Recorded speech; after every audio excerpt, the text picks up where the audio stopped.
Good day, lords and ladies, and welcome to The Last Spell and a first look with me, Cornish-knight. This is a game developed by Ista Games here, as you can see. Music by The Algorithm, published by the Arcade Crew. The Last Spell is a tactical RPG with roguelite, not like light elements. Just a quick warning, this game is in extremely early access. It's only just come out in early access, so a lot of stuff is up for changing, rebalancing. A whole host of things may be different. So if you go into this, just be aware that a lot of stuff will change. I'm having a first look at this, and we'll probably see a lot more of this on my channel, since I think this game is very good alongside Scold. When Scold and the Black Priory comes out, probably these two games are going to be mainstays on my channel for a while. So let's have a quick look around, shall we? We have the credits. The credits are very nice. These characters here that you can see in the background play a part in the game.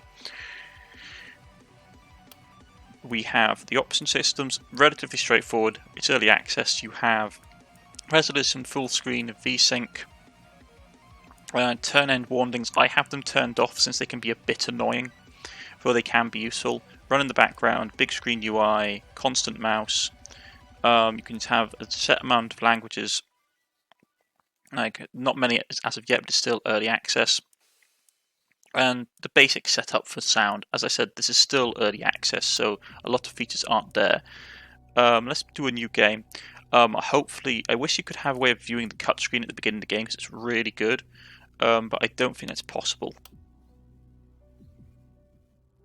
This is the map. This is the only map you have, Lakeburg Iteration 2, or number 2.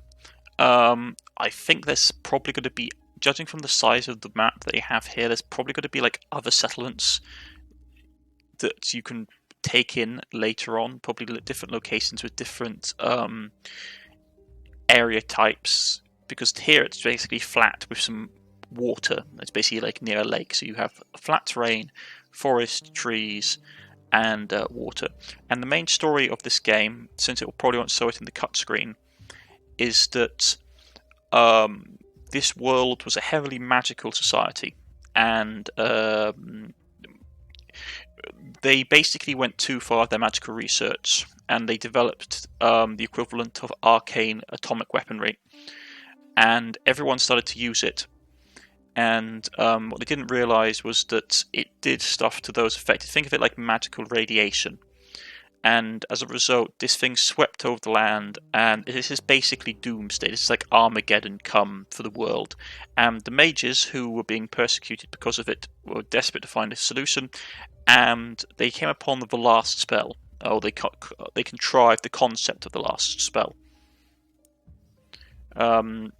which is that the mages are trying to drain all magic out of the world. And with the removal of all magic, all these magical monsters and creatures that have been spewed forth by the arcane bombs will basically disappear. And so your job is to hold for 7 nights until the spell is charged.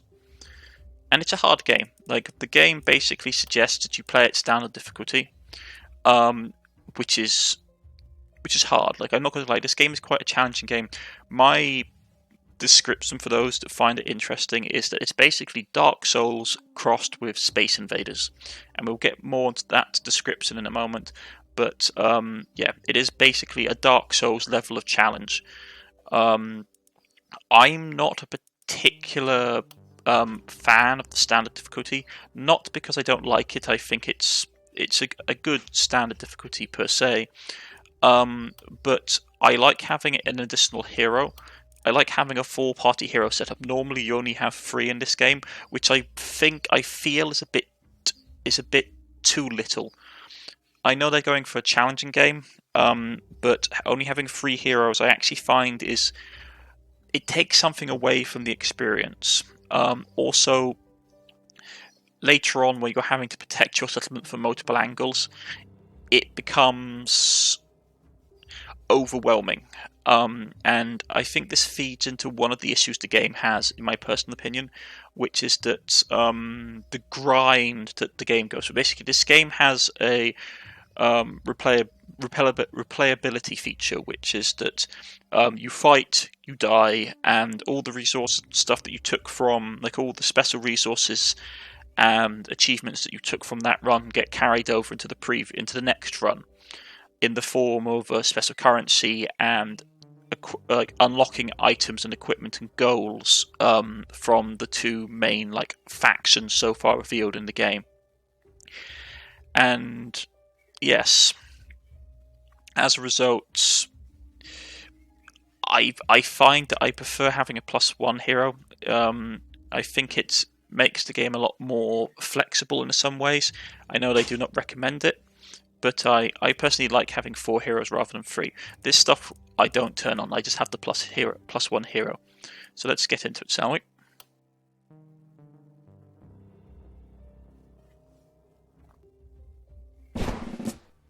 Here we go. This is the world of the last spell. And as you can see, we're in a bit of a bad spot. Like, we're in a ruined settlement. We haven't got a lot of resources. The enemies are going to be coming from this direction. Here are our party members. Let's see who we have. Let's look at our character sheet. We have Prissa. She is a trapper. She is cruel, and she is a smoker.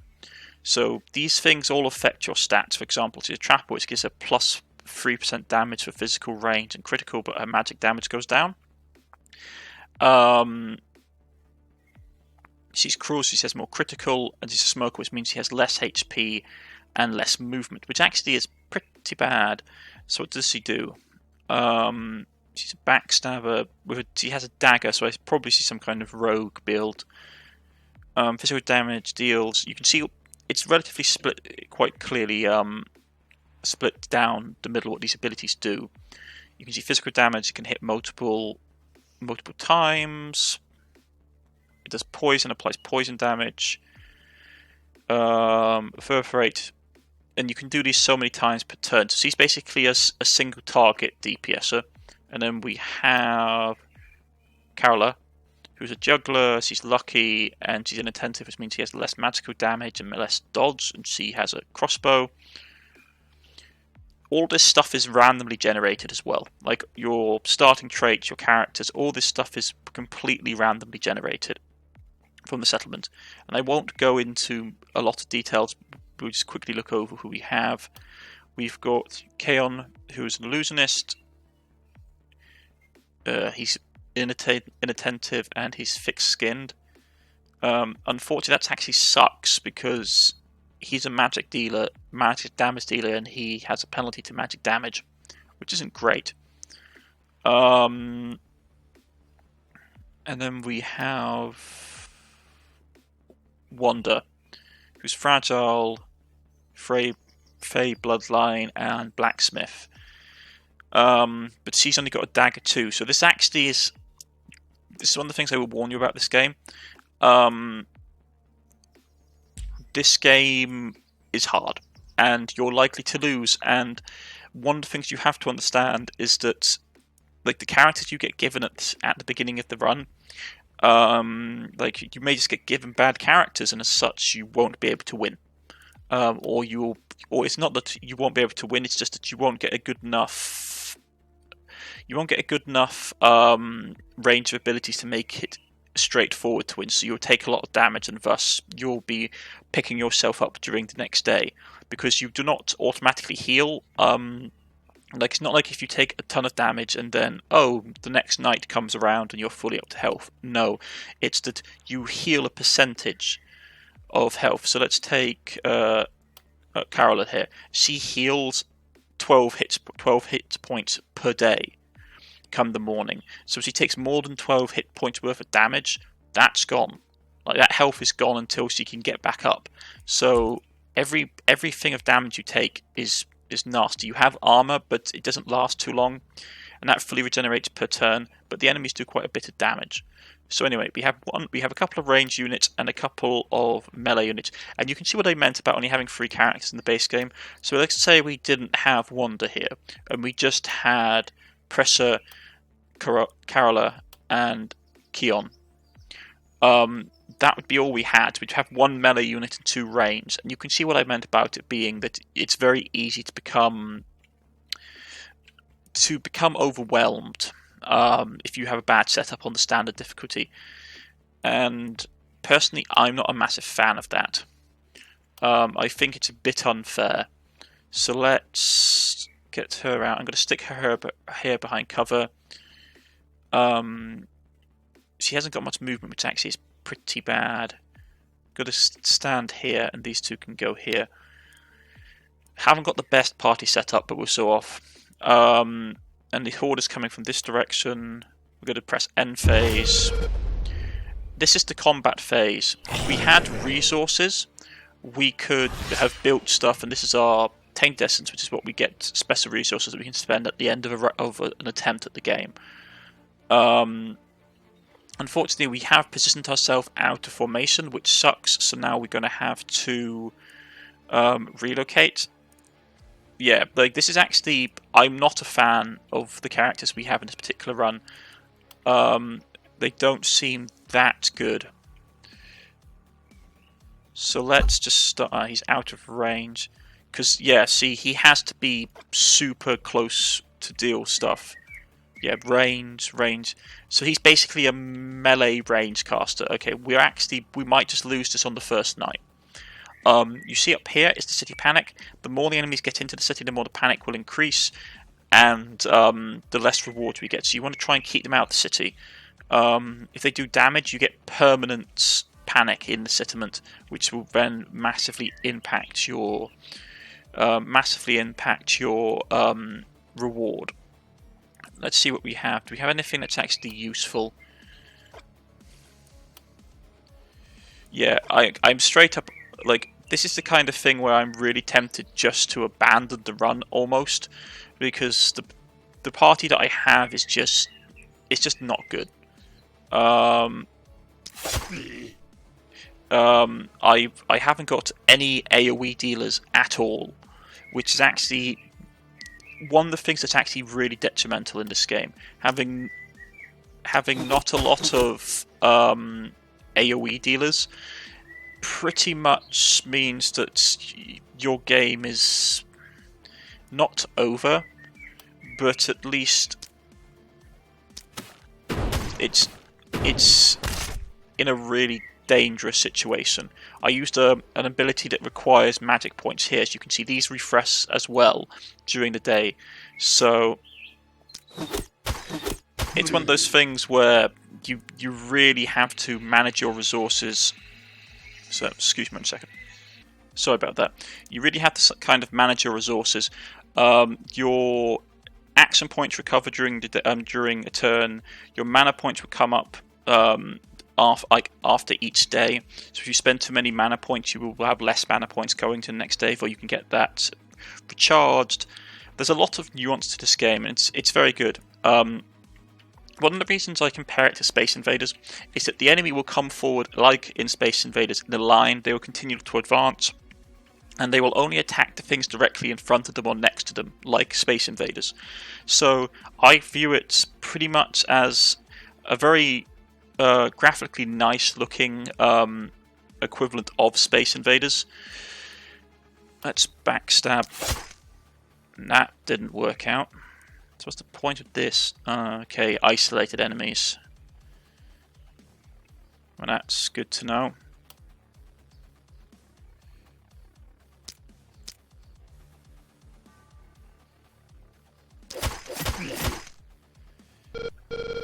That person's probably going to die of poison damage this turn, as is that one. Okay, so we're going to pull back, and let's see what else we can do. Out of range. Right mouse click. Right mouse actually counts a lot of actions as well. So that took care of them. he's out of actions. Not a lot of actions. He's got full actions. The problem is I don't like a lot of his abilities. It means we have to get really close. Yeah, like he's as a mage for this, he's actually pretty bad. We can't do a lot, so let's end the turn. But as you can see, there's a lot. There's a lot of them. And it's ticking forward towards... Once it gets to this point here, the enemies stop spawning. Once the enemies stop spawning, you just have to kill as many as you can. So let's try... You can undo a turn, I should say, as well. By pressing this last movement, you can cancel a turn button, which allows you to relatively quickly... as long as you don't do an attack, I should say. You can undo an action as long as you don't do an attack. So it's fairly straightforward to sort of figure out good positioning for dealing the most damage. Single target.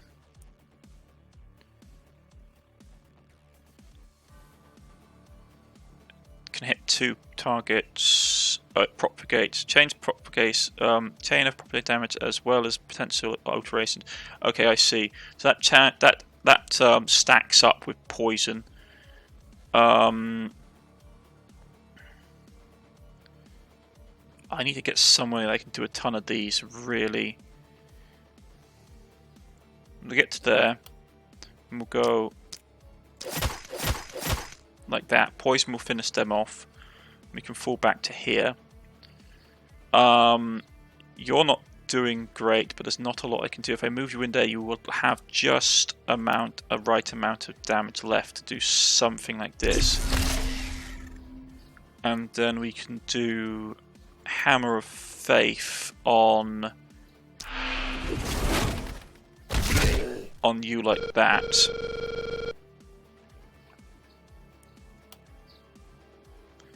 Can't hit any of those guys. You need to fall back. Take him out. He's stunned for this turn. How much health they've got? Yeah. So I need to stab that person.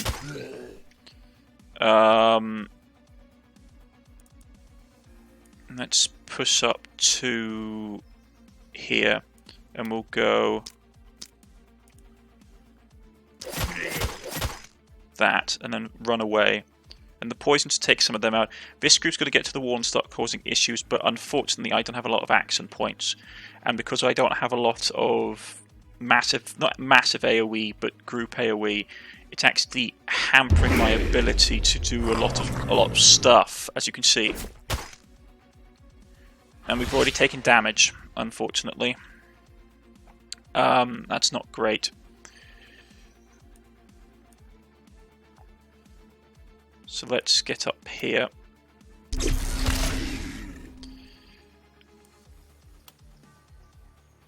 And that's propagation.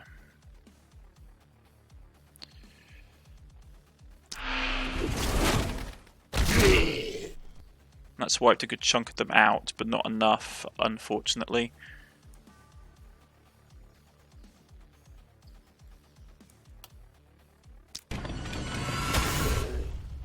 Let's fall back. You are going to move up to here, and we'll do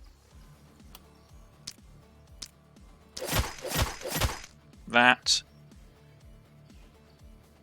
And we'll move here and go that. Give you a couple of stabs, and then run away. Right. Penetrate his armor. Kill him. That one's isolated. And we're going to have to fall back. You... I don't have anything that's great. This is the thing. Propagation is okay. I'm not a fan of propagation abilities. I find them a bit unreliable, if we're being honest.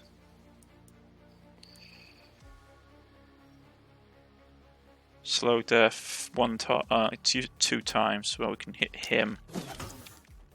That will slow him down a tad. And we'll hit this one here, which will basically delay them a bit.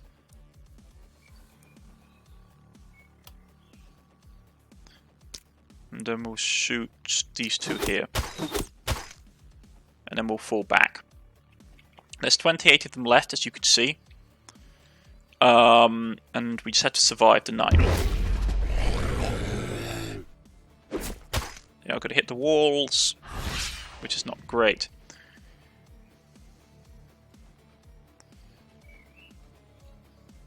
Let's see if I can propagate some of this poison damage he has. No, but I did manage to stun a ton of them, that was fine.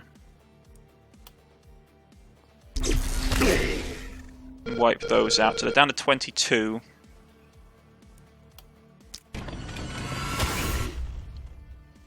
But we've still got a ton of them causing us issues, and the fact that we're burning through mana points is not particularly fantastic. Yeah.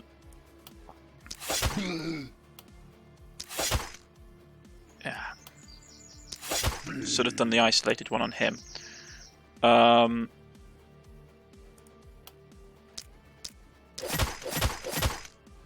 We're relying on a lot of poison damage, which is eating a lot of our action points up, and mana point, which is not great. So that will propagate. How many times will it propagate? Okay. And its range is 7, so we can hit someone there. We can't hit that person. Let's move here, and we'll go... Actually, wait, that's probably not the best combination to do it with. We'll go here and go you, and you. Move here. Finish him off. We're going to use it on you here, and hopefully it propagates from him to other targets.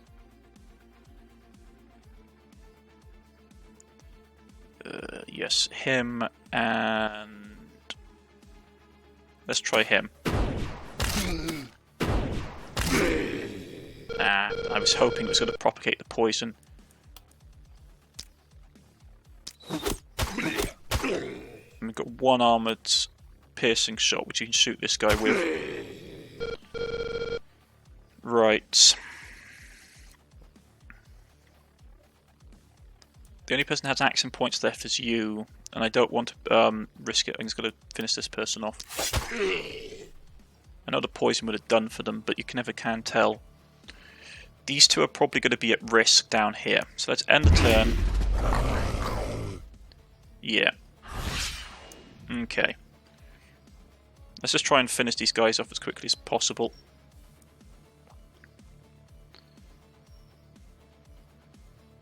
Let's get here.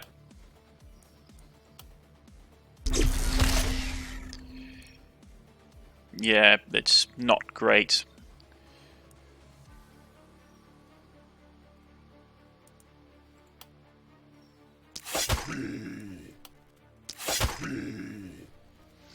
From what I can tell, the way that this one is supposed to work, this hero is to try and cause gaps, because isolation happens when there isn't an enemy in one of these 4 squares. So 4 squares around them. So for example, you would want to use your crossbowman, and you would want to go hit him, poison him. Well, you would go him and say this one here.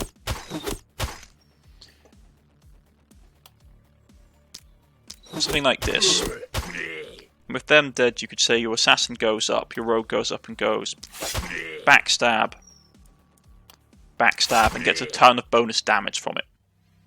And as you can see there, we got some of our mana left, we've got some of our mana back, and this shows us we killed, how many we killed? We killed a couple of units, everyone leveled up.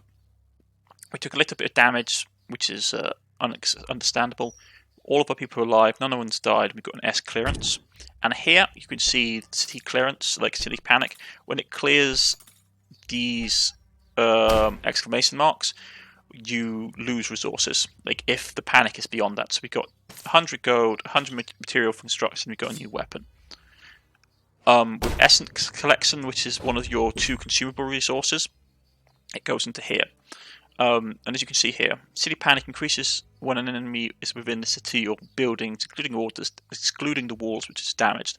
You unlock the walls by basically playing the game, as it were. They're one of the features you unlock. And as you can, it doesn't tell you how much you lose, but it's pretty impactful. Like, you don't really want to get beyond this point if you want to get decent resources. We got 624 essence for soul harvest for killing monsters. We got 54 for inflicting status effects. We got 50. So 55. We got 54 for strong momentum for doing damage with a momentum skill, which is basically moving a certain distance. And we got 50 points for spending more than 15 mana a night, which all goes into here. It's classed as S rank completion, but it's only the first night. And as you can see, the bar tracked up, and now the enemies are going to come from here the next night. And here are our characters. As you can see, not all of their stats have recovered. Like for example, I burnt a lot of mana, and the mana has yet to come back. So we have to try and fix that. We also have the enemies are coming from this direction. So we've got to just like redeploy our units. You can redeploy them wherever you want at the end of a battle, and as long as you do not hit the end phase, you can like constantly sort of move them around. But the enemy are coming from this direction, and there will be a lot more of them this time. Obtain some favors, so you can use your essence to basically get benefits from. They call it orichalcum, which is the 2 entities. I won't go into it to spoil it for you, but these are basically the 2 sort of allies, if you want to call them that, you have in this game. One of them takes your special resource, like your essence from killing enemies, and uses it to unlock stuff, and this is an achievement one.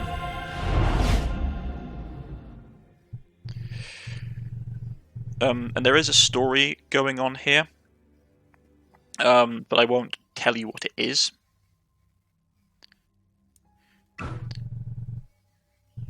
But let's just sort of, I'm just going to sort of run through this quickly, so I'm not going to really talk about it because I don't want to spoil it for you.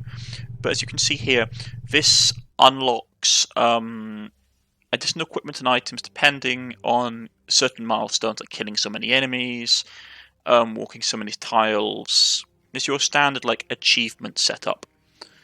And the other one, yeah, and then you have the other one that you spend resources to unlock. For example, we can get new armor types, we can get more bow types.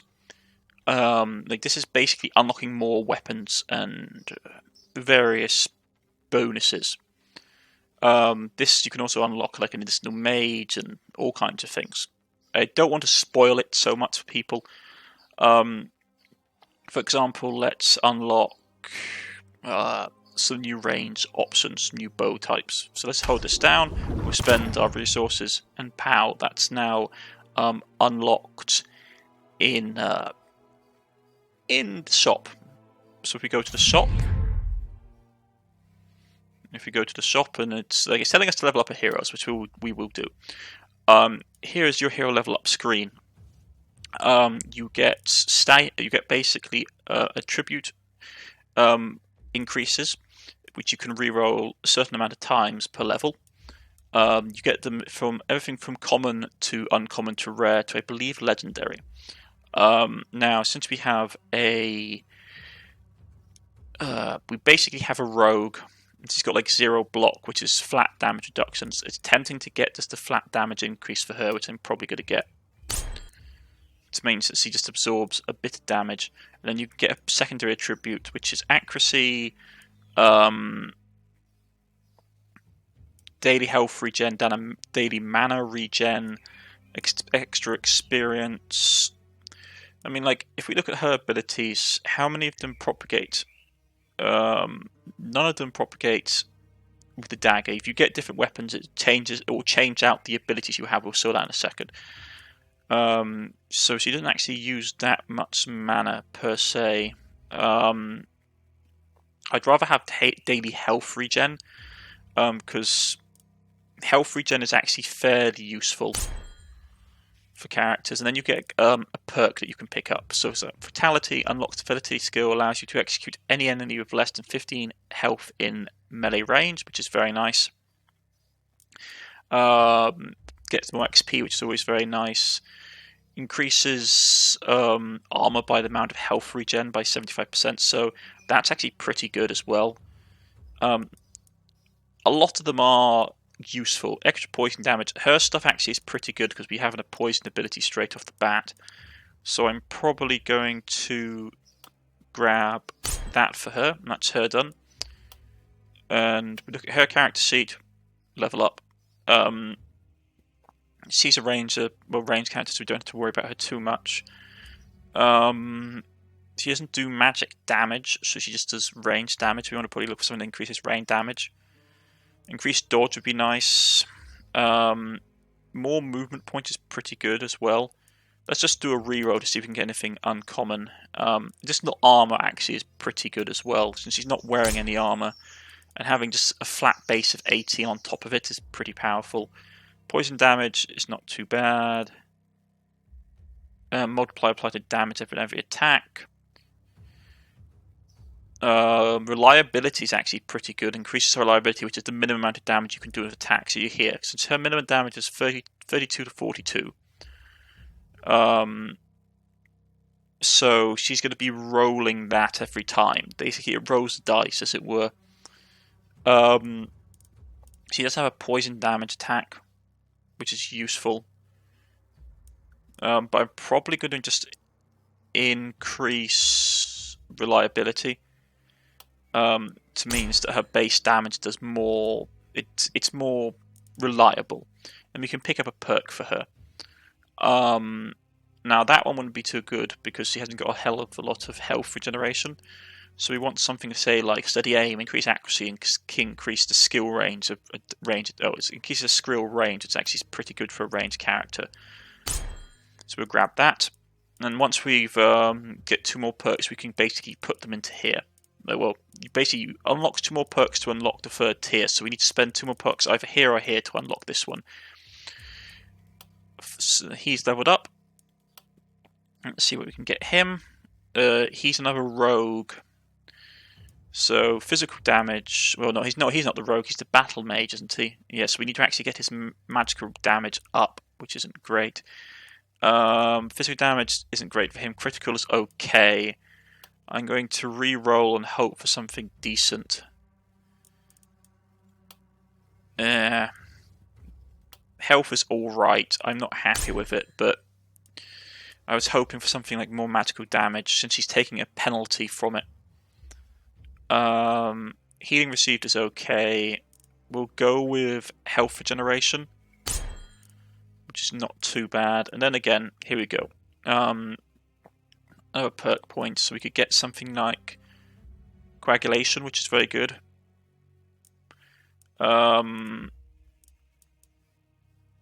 Swiftest Wind isn't great unless you have a big AoE effect, and then it's very useful. Steady aim. As long as the hero doesn't... That's not good for him because he's basically a battle mage, so he's running all over the place. That's better for, like, bowmen. So we want to pick something up. I'll go grab this. It's not fantastic, but it's better than nothing. With all our characters leveled up, we can look at... There's still 1 character left. Oh yes, Wanda. My apologies. So she's leveled up. So... anything that we can do, she's got less health, which is not great. A bigger mana pool is okay. I'm tempted to get physical damage for her though. I know it's a common skill, but the enemies really increase in damage. And we want propagation. She hasn't got anything that propagates. Daily health regen is always very useful. If you can get a nice big health regen, it's always very potent. What's her penalties? Anything that really hits home? No, it's just health. Okay. That's useful. Unlocks you fatality skill, allowing to execute any enemy that's less than 15 points of health. That's useful. She hasn't got a ton of health regen. I'll grab fatality, since it allows you to quickly execute enemies. With that done, we can do protect. So basically, I should say this now, that when you enter the day cycle, it's broken up into a couple of things to do. First, you level up your characters. Then you can it goes to the commander's journal, which is basically production, which allows you to get rewards. See here, production. Let's see what we get from day one night, which is an extra. We get a nice weapon bonus, and here's the weapons. So we could get, for example, a magical hat, which has some nice benefits. Reduces damage, which I'm not a fan of. You can get a nice bit of armor. Reduces movement, but gives some bits and pieces. Block, movement points, momentum. None of these are actually, like, the thing is that armor's nice, but we don't have a very good tank character, so it's not useful. That reduces damage, which I'm not a fan of. So let's grab the, I know plus 3 mana is good. Plus 1 hit target is nice. I can't give it to the mage though, since he's already taking a penalty to damage as is for his mana, for his arcane damage, and this person is block daily health regen. The problem is we only have rogues, which means that they need the moment. They need to have the action points to basically get away from danger. So I'm probably going to take this, give it to my my mage, so he has an additional movement point. Actually, wait, don't we? No, who is it? It's one of my. I think it's her that has the penalty. You can jump out of this at any time if you wish to go and check. So, for example, we can go back to her, and if you check her stats, she's frail. Who's the one that has the penalty yet? It's Paris. So Paris has stats. We can give her an item, and it will appear on her character. All items and equipment appear on characters, which is very nice. You can also sell items as well. We can build structures. So with your money, you can build stuff like a house, which gives you more workers, and workers are used to either tear down buildings to get resources or to man objects in a settlement. Like for example, if you wanted to get a mana well, let's build a mana well. We'll put a mana well here. Yeah. Which means that if we wanted to, we could have a worker stationed here, and the worker will produce a target hero gets mana back. So say let's take Keon. Keon has not all his mana coming back, so we would spend a single worker and do that, and he gets a percentage of his mana back. But then we do not have them in the settlement to do other things. You can spend money to down here. So, like, for example, we can cycle through building actions. So you can use workers to tear down buildings for resources or gold. The bigger the building, the more resources. So, for example, this well here, it will not give us much of anything per se. So we could use one worker to tear it down from some materials and a little bit of gold. Though this big building here, if we had the people, we can't do it because we need 4 people to do it to give us more. But this one can be torn down, and we can tear it down for 14 gold and 14 minerals or materials. So let's do that, and we get a little bit of money. I should also mention that if these ruins get damaged, your city gets panicked as well, which I always found rather strange. But that's the developer's choice. The game is not easy. We also have a shop, as you can see here. We have lots of items in the shop that we can buy. Now, as I said, these items are tied directly, as you can see, of weapons. They're tied directly to certain skills. So, if we had, for example, a short bow, the short bow's abilities are very different to, say, the crossbow. Just for example, just for the sake of example, I'm going to grab a short bow. and what you do is you pick it up and you drop it into the inventory, and it takes it out of your money, and we have that. There's no swords here. I was hoping to get a sword or something at least useful for one of our units. I was hoping to basically make a knight or a warrior build, but it's not actually going to be the case. Right, so that's done. Sturdy boots. As you can see, all of them have benefits and stats. So, very much in a way, this game is like a cross between Diablo, Dark Souls, and Space Invaders. You have consumables in the form of potions that give you back health and mana points, and scrolls that allow you to use one-off abilities, and they are consumable. And all this stuff will go over to the characters. So if we go back to, say, which one? Her. If we go back to her and go into her character description, and we go to City Stash, and we take this and put it on as a secondary weapon, and we switch her thing over to that, you can see her skills change. So the skills are linked to weapons, not to characters. They're normally, I believe some items can also have skills. I'm not totally sure, don't quote me on that. But yes, so for example, she can do that. So you'll have that skill set there, or she'll have that skill set. It doesn't take anything to switch between them. And then once all this stuff is done, and you can then build and upgrade your defenses. So the enemies are coming in here, and we have barricades, and you can upgrade your barricades and repair your barricades, and just try and reduce the panic in your settlement. So let's throw down some basic barricades and throw up some basic wooden walling and put some barricades down just to give us some defenses, because as I said, the enemies will only attack things that are in front of them or to the side, and that includes these defensible structures. So as much time as you can buy yourself, the better. I'm going to just barricade this bit off here, so they have to chew through this to get to the walls. You can also repair anything that's in here. You can't repair the crumbling stone walls, unfortunately. You can demolish them, though, I believe. But you can't repair them. So with that done, and all this stuff, and all your characters positioned, you would then come on to the next night. And the nights do get increasingly brutal. You also only have one save, I will say. This game only has one save at the moment.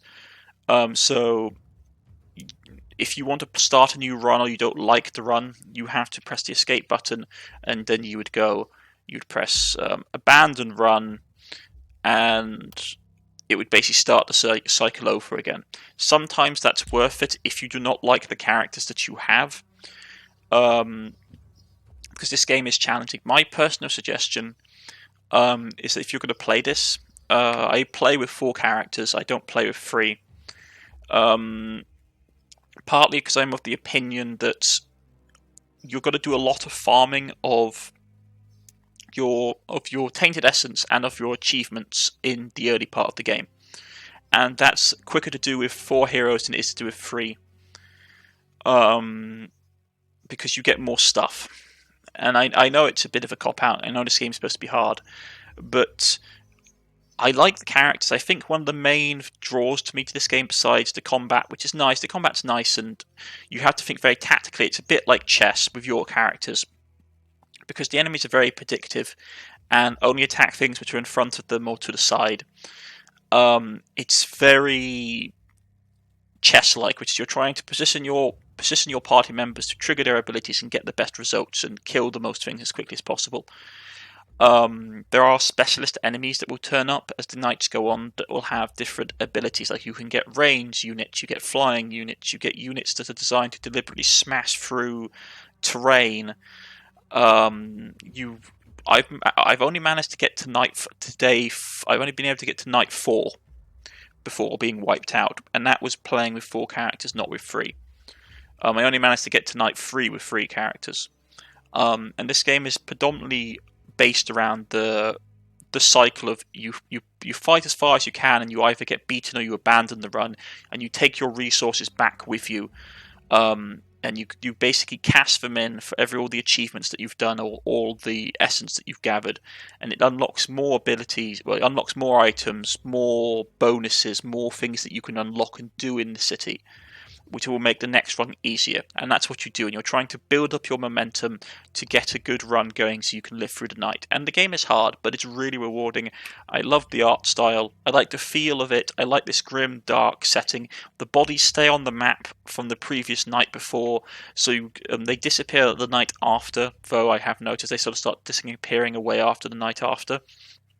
But it's this grim feeling that you're trying to hold out against this unending tide. And I like that chess style of play where you have to think how your character party members' abilities interwork with each other. But as I said, this game is in early access. There's a lot of things that can change with it. I do intend to show it off more on my channel. I probably won't play a ton of it though, and because from my experience of early access games is that if I play too much of them early on, I sort of suffer burnout.